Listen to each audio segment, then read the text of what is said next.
Welcome to the For Real Though Show, the podcast with a purpose for the people. I am your host, Christopher Keith. And as you know, we're always brought to you by Queso. What? Best quesos in the world. I know it. And if you had them, you would know it too. Get on that. Queso what? Actually, it's not queso what, because it's like two A's. So it's queso what? And when the owner, our great owner, Shantae, brought it up, that's the way she said it to me. I was like, what's gonna be the name? That's she came up. She didn't say queso what. She was like, it's gonna be queso what? Like with the whole Philip Bailey thing going. Yep, that's what it is. So anyway, I just want to say that I'm marking myself officially safe from Jaguar Wright. IYKYK. If you don't know, then you can just get on YouTube and check it out. But because she's got some interesting things to say about celebrity world and all that kind of stuff, and she don't hold her tongue, that's for sure. But anyway, I like them kind of shows, man, where people just kind of get on and talk, and can just kind of talk their stuff about what's going on, kind of uninterrupted, except for the few little primer questions that come in there. The flip side of it, though, is that it's not journalism. So if they get to saying something really crazy, then there's no real follow up to those questions. You know what I mean? So for instance, Jaguar was cool. And mostly everything I was like, okay, I can see that, I can see that, I can see that. You take everything with a little bit of grain of salt. But then she started talking about politics and stuff like that. And it was like, no, no. And to be fair to her in that way, you only sometimes if you ain't doing no research and no homework, all you know is what people tell you. You know what I mean? And I know that she happens to be a follower of them brothers that be wearing purple, that be standing in your corner yelling at you about the Bible and stuff. If you ain't help, again, look it up. Anyway, so our story today in our episode of I Got a Story to Tell is that time I committed a felony when I was a member of a cult. Yes, I was a member of a cult. At the time, I didn't know it was a cult. But after years and years of reflection, thought about it, and I was like, this week it hit me, man. I was in a cult. I get to that. Well, anyway, so I'm gonna say, man, the timeline is probably about the late 80s, right? It's about the late 80s. I was an adult and in the job market and everything, doing my thing, young blood, And I used to listen to the radio all the time in the car. And I wasn't going to church at the time. As a matter of fact, I hadn't joined the church since I was an adult. Since I was a kid, rather. I hadn't joined the church as an adult. So I was listening to the radio. I think it was 104.9 WCBW in St. Louis. It was a Christian radio station. And in the morning, they used to have these line of, different ministers and stuff like that. So so I think it was like 10:30 or 10:45 or something like that. This church came on and this pastor. Church is Abundant Life Fellowship at 9864 Jacoby Avenue, St. Louis, Missouri, 63141. Shout out to Eric Rogers because that was the radio voice guy that did the radio. Real good brother. And that was how they did the radio thing. And so this guy, Matthew Ferguson, was the pastor. And listen to him on the radio, man, just even for them few minutes. I suppose if you take the introductions out and the endings out, you're really talking about like 10 to 12 minutes of service. And they would just, record services, and just kind of play them.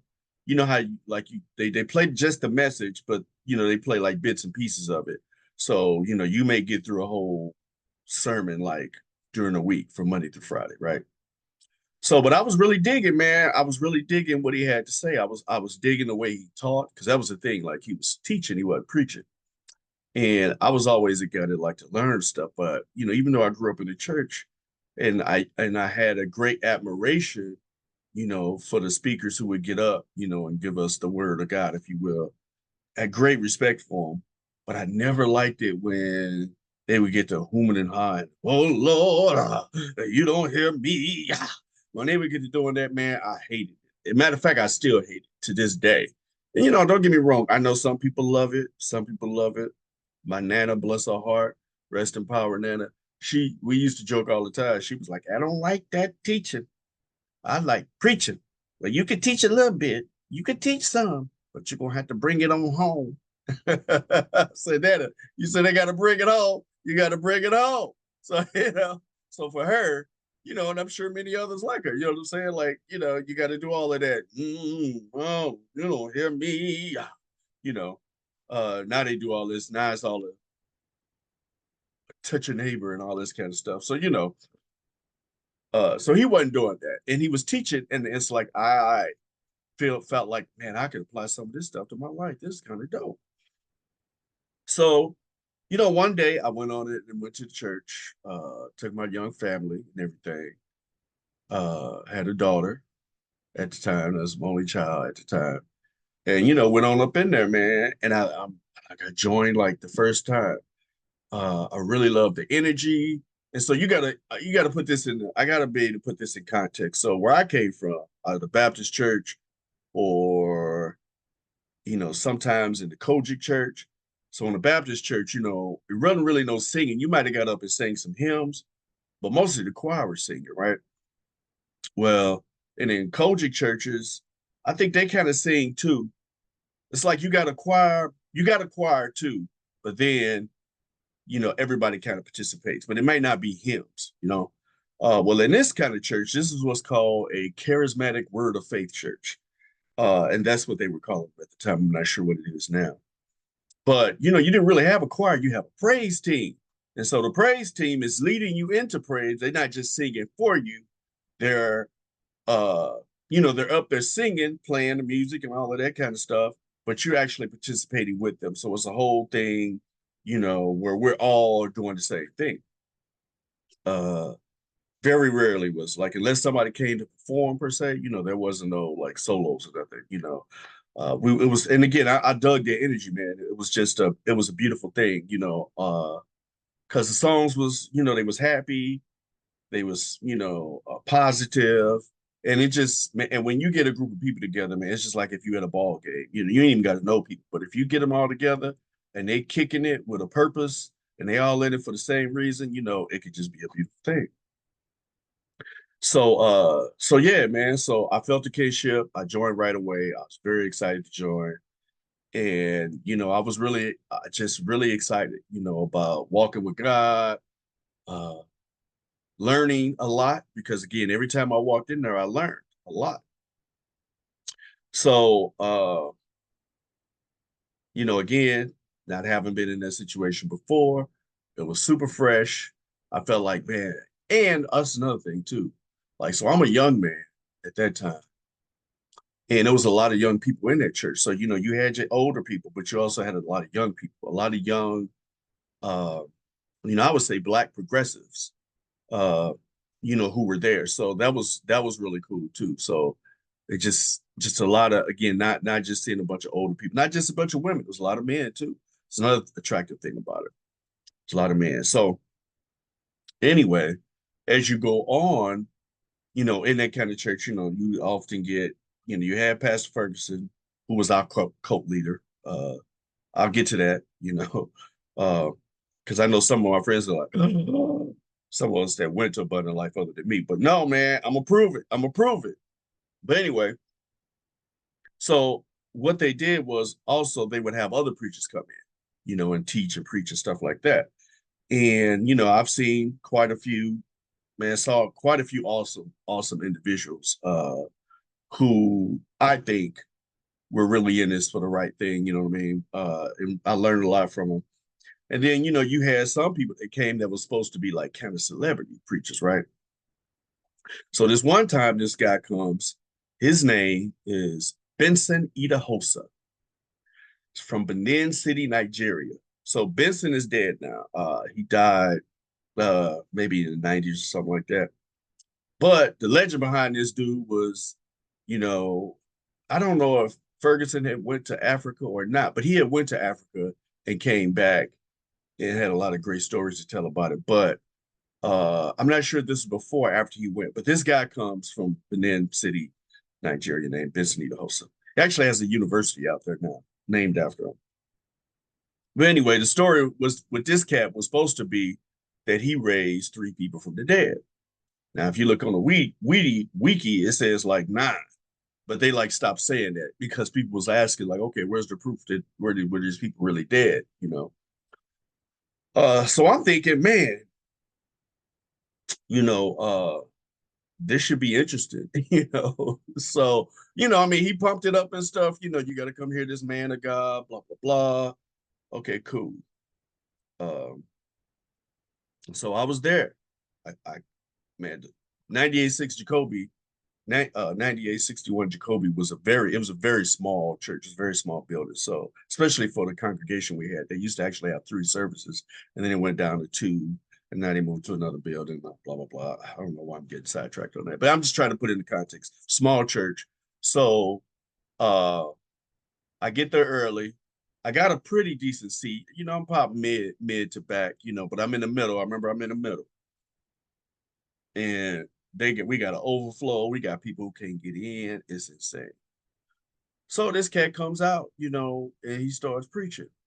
He's got this big guy, you know, not fat, but you know, just big guy. I remember, uh, you know, kind of stocky, and he had this robe, this beautiful green robe on. And the first thing I remembered about his sermon was like it sucked, right? I didn't want to say it at the time because I didn't want to hate, but it sucked because like he really wasn't talking about nothing. Uh, I don't know that his English was very good, but he would say stuff, you know, and he just would make statements like, you know, he would say something like, "The Lord is good. The Lord is good." And then nobody say that, and he'd be like, "I'm sorry. Did I speak in tongue? Do we need interpretation?" And then people start laughing and stuff like that, you know.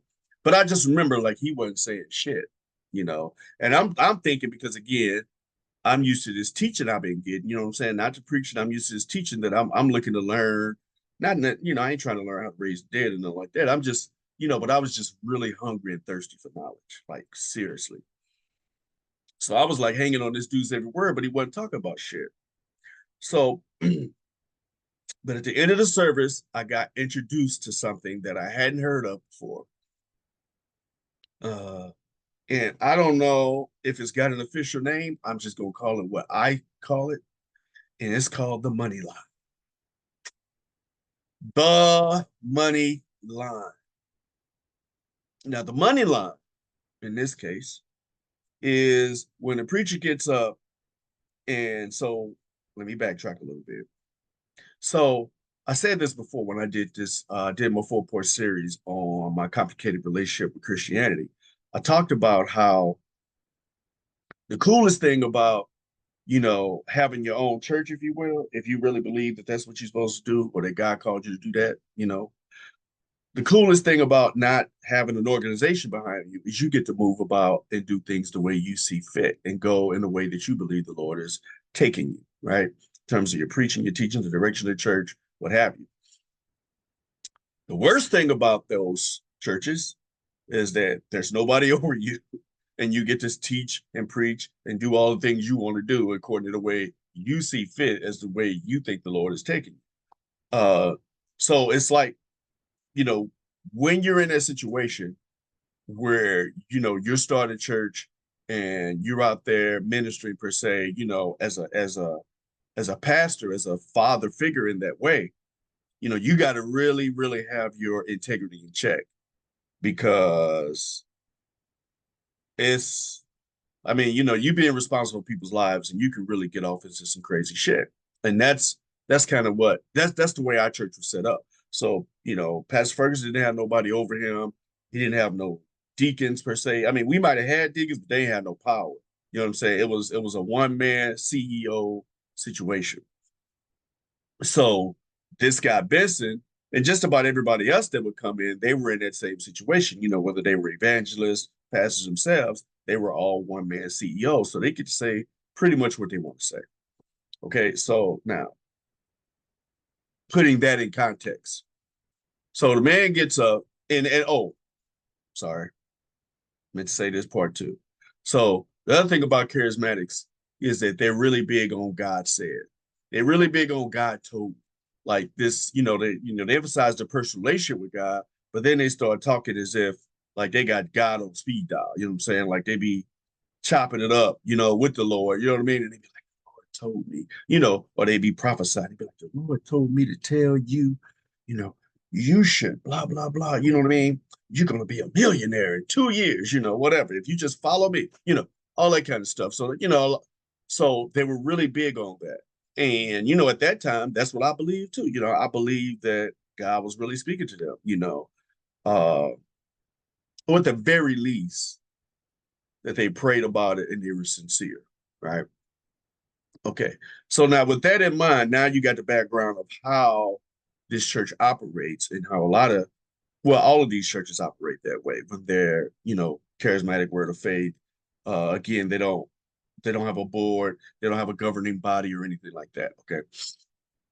So anyway, Vincent gets up and he's like, the God told him that he's gonna bless us, yada yada yada, but you gotta sow a seed. You gotta sow a seed. You gotta sow a seed. What is sowing a seed? Give me your money. Give me your money. I gotta have it. Money, money, money, money. Yeah. Yeah, he gotta have it. So in order to get this blessing, though, you gotta have this money. And he came up with a number. God told him that it was a certain amount of people in there was gonna get $5,000. $5,000. He might have started with 10, but he got to five. But I'm pretty sure he did. He started at five. Pretty sure he started at five. Well, anyway, it's $5,000. And I'm sitting there like, man, I want a blessing so bad, right? Need a blessing. And I ain't got no $5,000, right? So my man says, if you do not have $5,000, believe God for it. Believe God for it. Write the check and believe God for it.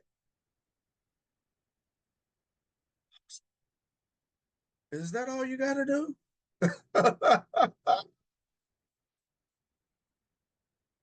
So you know what your boy did? Yes.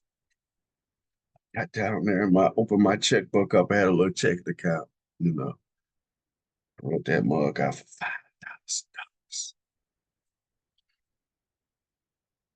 $5,000. You probably wondering what I got in my bank account. I'm gonna estimate about $183. About $183, right? At that time, I don't think I ever even had like $500 in my bank account, right? So I mean, scrounging, you know what I'm saying? About $183 in my account. But I'm writing this check and I go up there and I'm believing God for it, right? Because the man of God said, if you don't have it, write the check, leave God. So I walk my country ass down that aisle. I'm in the line with a bunch of other people. I'm definitely the youngest motherfucker there. You know what I'm saying? It's some older people up there that might have had 5Gs in their bank account. You know what I'm saying? But shit, I probably was 22, maybe 22, 23, maybe something like that. Maybe less than that. But I was young. I wasn't 30 for sure. Wasn't even halfway to 30. So I wrote this check, y'all. And I went home and I prayed and I said, God, the man of God came in here. He said, believe God. So I'm believing you for this $500 to go in this account. Like I'm believing that it's going to appear. I'm not going to touch it. I'm not going to buy me no Jordans. I'm not going to upgrade my stereo system in my car. Like I'm praying and believing. Like release it. You know what I mean? Like we got all them phrases and stuff in the Word of Faith Church. So I wrote this check, y'all. I put it in. I'm believing God for it. This was I don't remember what day it was, but about 3 days later, I get a notification from the bank. His check is bounced. But they're going to return it and try to put it in a few days. I think like 3 days. They give you 2 more days after that. So I was like, no problem. My God can't fail. I believe it and receive it. I got faith. I was totally convinced. Like, I'm not bullshitting you. I was convinced that that 5 G's was going to be in that account. A few days later, check came back again.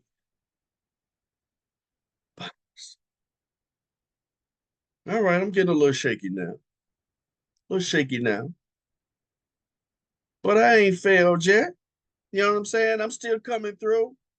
I'm like, okay, Lord, if you wanted to be there, now I'm there. But yo, I'm holding on to my faith. You know what I'm saying? And finally, after the third time, not only was the check, uh, rejected, of course, they sent the check back. I guess they sent it back to Abundant Life, I guess, but Abundant Life sent it back to me, and it was, all this insufficient funds, yada yada. Nobody gave me a call on that, whatever. Not to mention, I was probably down, probably $60 in overdraft fees. I mean, bounce check fees. But but the other funny thing about the money line is, like, so he went from 5,000, and then he started, like, 2,000, 500, stuff like that.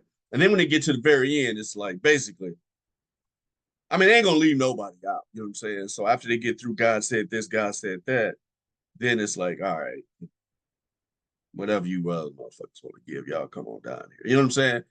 And and so the thing is, man, I was really sincere, man. I was really sincere. Now, you should know that in Missouri, if you write a check and it bounces over $500, uh, that's a felony. It carries up to 4 years of prison and $5,000 fine as a maximum punishment. 5,000. How ironic. So, yo, man, for real, like, I've seen this money line thing go like on and on and on and on, like for years and years. And believe it or not, that really wasn't the last of it. Like, I had given more, like I given a lot of money to the church, right? A lot of money. And at the behest of, the pastor who was always saying that you sowing seeds, this is God's kingdom. And he was saying some radical crazy shit, all the time, about your money. It ain't your money, it's God's money. That's money for the kingdom. You out here living on this earth and yada yada yada, breathing up the God Lord's air, yada, this, that, the other. And so, he was really big on that, and I thought, I mean, don't get me wrong, like after that, I would give like what I could afford. You know what I'm saying? So and now we talk about, years and years and years going by, because I had been a part of the church, for quite a few years. But yeah, man, dude had me out there, man. Because it wasn't just Vincent, it was also Matthew, Matthew Ferguson, uh, cult leader. So we're gonna talk about this cult thing. Well, put it like this. So my man, as much as he was on his money tip, there were warning signs. Let me just say, there were warning signs. And again, I got into this a lot in my other podcast about my relationship with Christianity and the church that I belong to. But I'll just go over a couple things briefly. There were warning signs, that I was in the cult.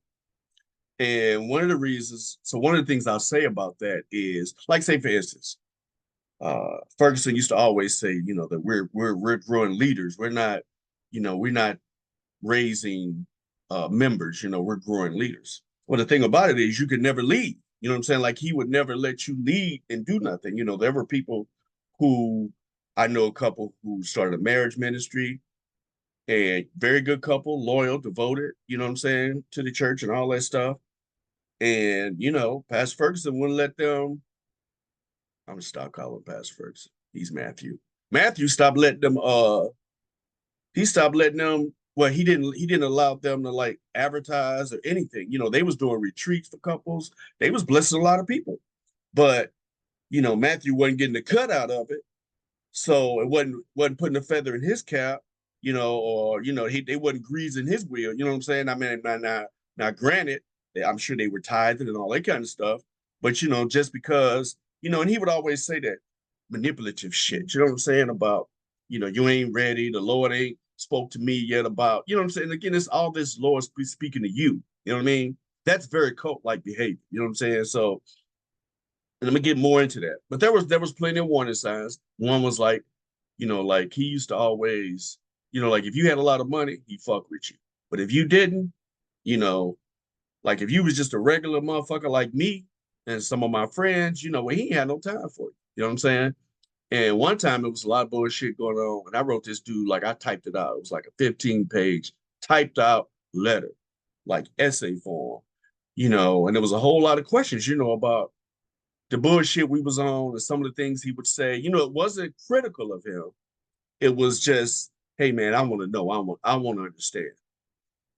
And one time I went up to him after service because I knew he had gotten a letter by then. And he was like, yeah, son, I got your letter. You know, I'm gonna get with you. I'm gonna get with you. Now, shit. It probably was I probably was on and off at that church for 12 more years, and this nigga never got with me. Never got with me on it. You know what I'm saying? Ended up sending him a second letter. Never got with me.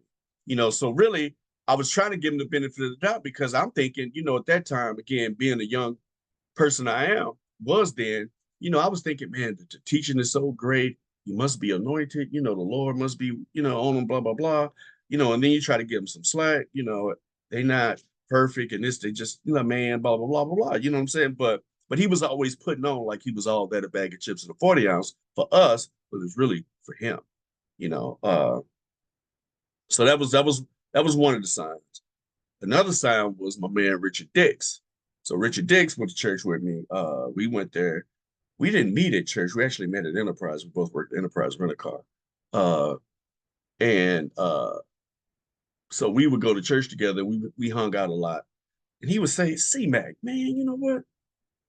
Man, you ever notice every time, no matter what this nigga preach about, he end up bringing up money. He always tie money back into it. And I don't mean money like you're gonna be blessed, you know what I'm saying, or how you get some money, like how you need to give, you know what I'm saying? And it's not like, you know, like I had to think about it, and it was like, man, you know, you're right. Like he had a point, but I didn't grasp it like this shit was super intentional. You know what I'm saying? Like my name was Steve, you know, you could put naive in front of it. Would be naive, Steve. You know what I'm saying? Because, you know, again, I'm thinking that the gift and the ability of the person to speak and to teach, to have knowledge and stuff like that, I thought that that was like just generally from God, right? Uh, and so I bought into that. You know, I bought into that. You know, that he had the authority over you to, you know, release you or whatever, right? You know, and if you left, then he would talk about you. You know, what I mean, he might not say your name at church, but he gonna talk about you. Everybody knew who you are, and then say you wasn't blessed, you gonna fail, yada yada yada. God ain't with you. You know, as if Bill Gates needed fucking he needed to be released to start Microsoft. You know what I'm saying? But you know, trust me, Bill Gates walked in that church, shit, Pastor Ferguson gonna be all over his ass. You know what I'm saying? Matthew gonna be all over his ass. Anyway, so that was one thing. And another thing was, you know, the whole loyalty thing. It was just a one-way street. You know, like I said, man, I could give, and you know, we was always talking about tithes and offerings, and it got to the point where you're tithe, that wasn't shit. You know what I mean? That's just the bottom of the barrel. Where you really show your faith is with your offering. You know what I'm saying? So now we in the 10% plus. You know what I mean? Uh and I mean, and again, I was in there, man. I was in there trying to do it. You know what I'm saying? I'm thinking I'm gonna be blessed. I'm thinking that I'm thinking, I'm giving to a good cause. You know what I'm saying? I'm thinking it's a good church. So, but little did I know, man, little did I know.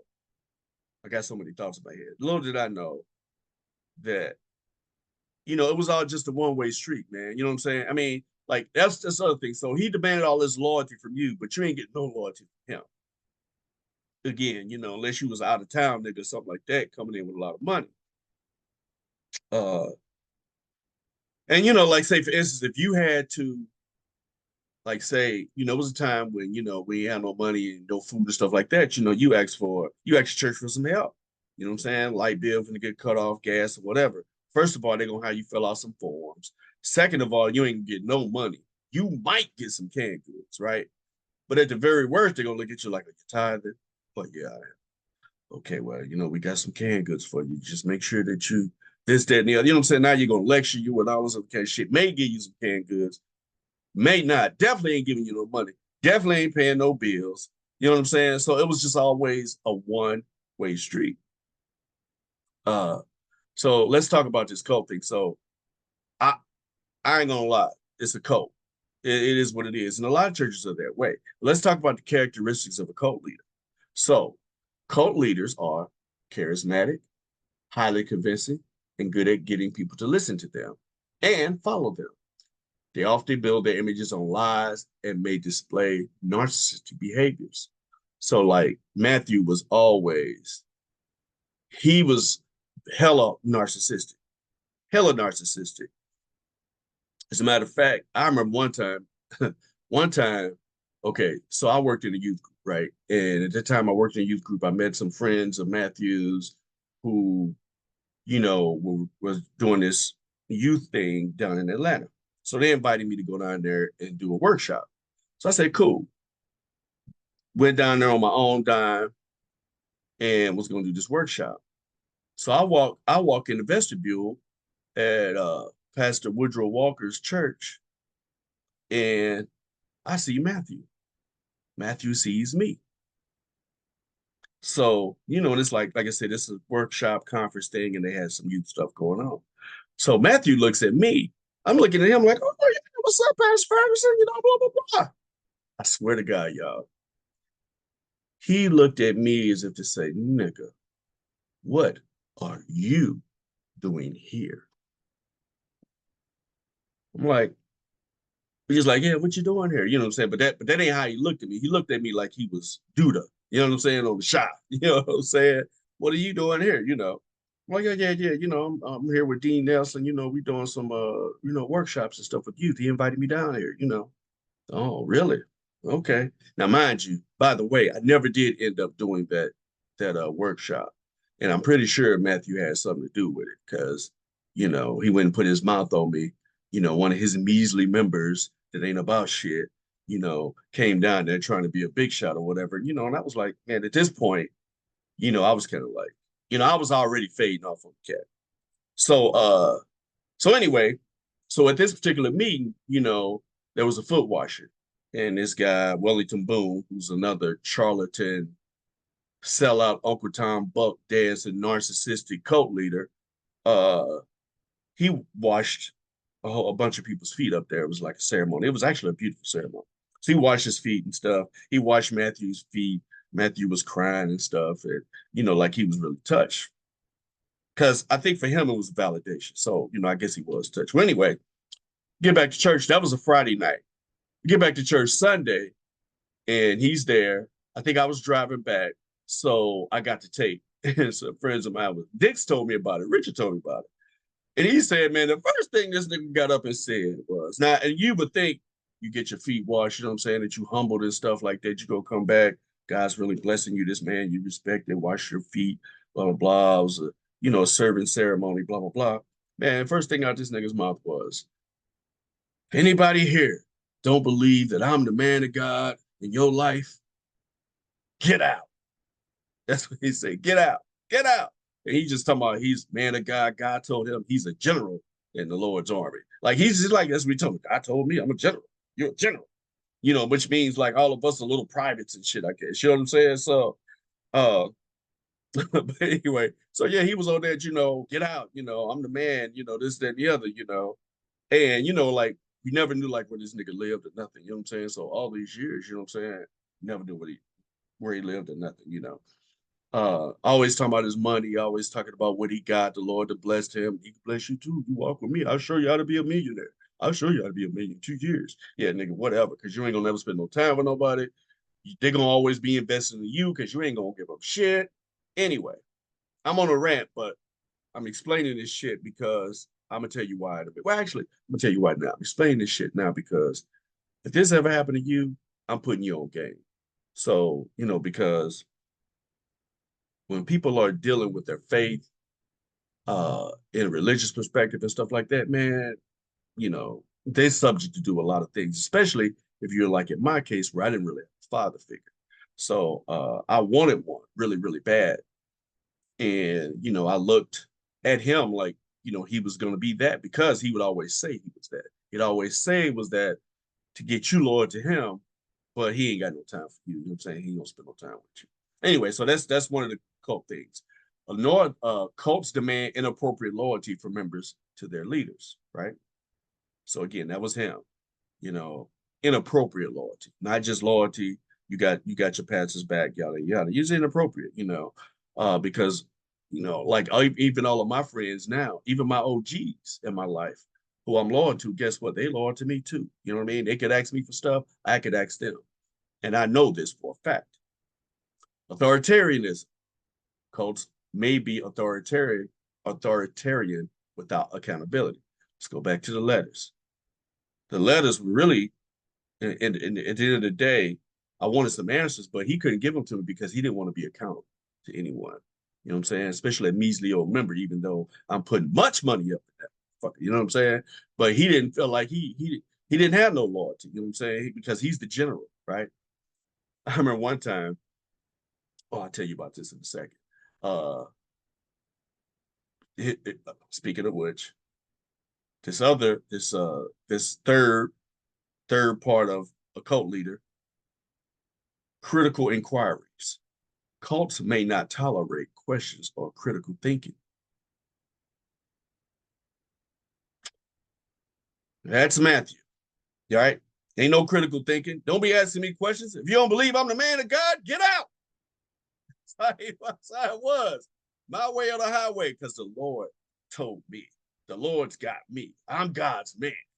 I'm God's man for the 21st century. You know what I'm saying? Like that's the kind of shit he would say. Uh, this is a funny one. Antisocial characteristics. Some cult leaders may have antisocial characteristics such as aggression and dominance, which are also part of the diagnosis, definition, and of antisocial personality disorder. Now, to that end, to break that down a little bit, I remember one of the people that came to our church was a guy named Dr. Worley. And Dr. Worley was like he used to be in the army and he was like a psychologist. So he was doing these personalities tests. And so, he did one on Pastor and he did his presentation, Matthew and stuff like that. So one of the things he talked about was how he was just really shy around people. Like he wasn't very sociable. You know what I mean? So, he was like, so, your pastor may not want to, really spend a lot of time with you guys after church. You know how like sometimes you shake a pastor's hand or whatever, right? He might not want to be at the picnic with you, yada yada yada. And I remember I remember Richard saying this too. Richard's like, so he brought this motherfucker in to tell us why he don't fuck with us.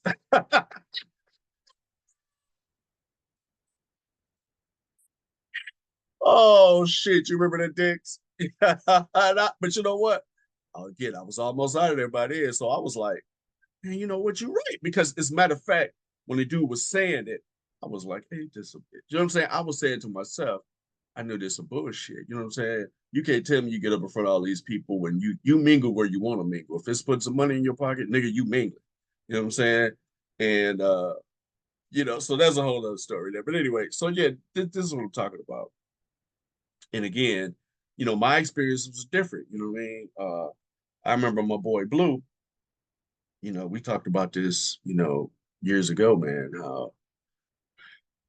You know, he has a father, what I mean? His father's still in his life, very strong uh character in his life.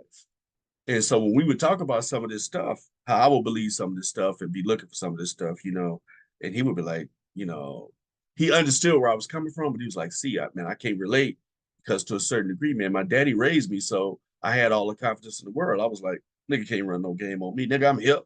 I'm hip to the game. You know what I'm saying? I come in here and listen to your message and get something out of it, but I already know what you're about. You know what I'm saying? Like I can read it. I can read it.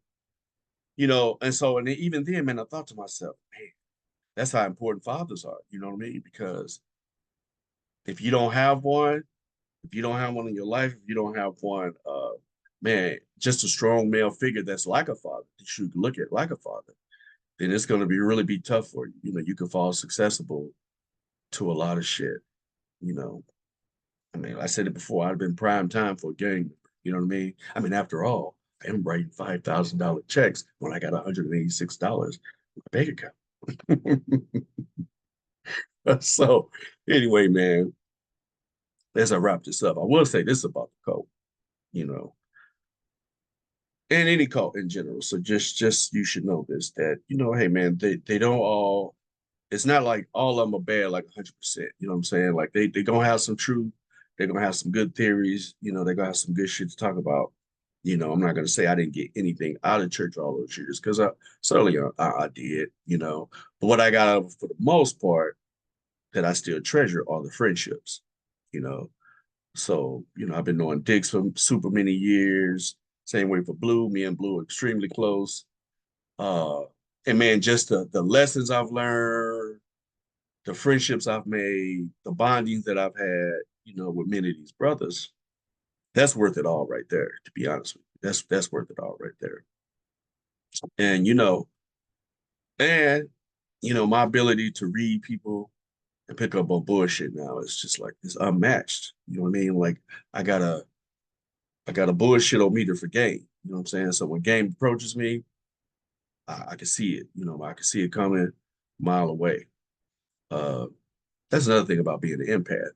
Is that's a gift of an empath is you can see things, and the difference now and then is I listen to that stuff. I mean, I don't brush it away. I'm not gonna be just judging stuff off the top. You know, but let somebody talk long enough, I can pick up on their spirit. I know where they come from, know what their intentions are. It's a lot of game, what I'm saying? And so, hopefully you had a little laugh about this, about my experience. And and don't, before you judge me, just know that, hey man, you just can happen to most anybody. You know what I mean? You'd be like, not me, but maybe not you. Something else though. And to this day, man, people, they keep up hard for their religions, you know what I'm saying? And you wonder why people strap a bomb to themselves, blow up some shit, why they would run a plane into a building. You know, you do things, man, for faith. And and the thing is, faith is a beautiful thing. Faith is a beautiful thing. Religion, religion can be some bullshit. Religion can be some very destructive, uh, not a fact. Yeah, I mean, really, it really is. At the end of the day, religion, man, is always going to separate. At the end of the day, your God, my God, gonna be better than your God. The way I pray gonna be better than the way you pray. It's gonna always come a time where there's a split. Your wars, your religious wars are, that's what it's about. So anyway, that's my story. By the time I committed a felony, I'm glad I didn't go to jail for that. The statute of limitations are up. Omar Scott, brother man, my cousin. So y'all stay safe, man. Peace. Love you. And keep it real. Peace out.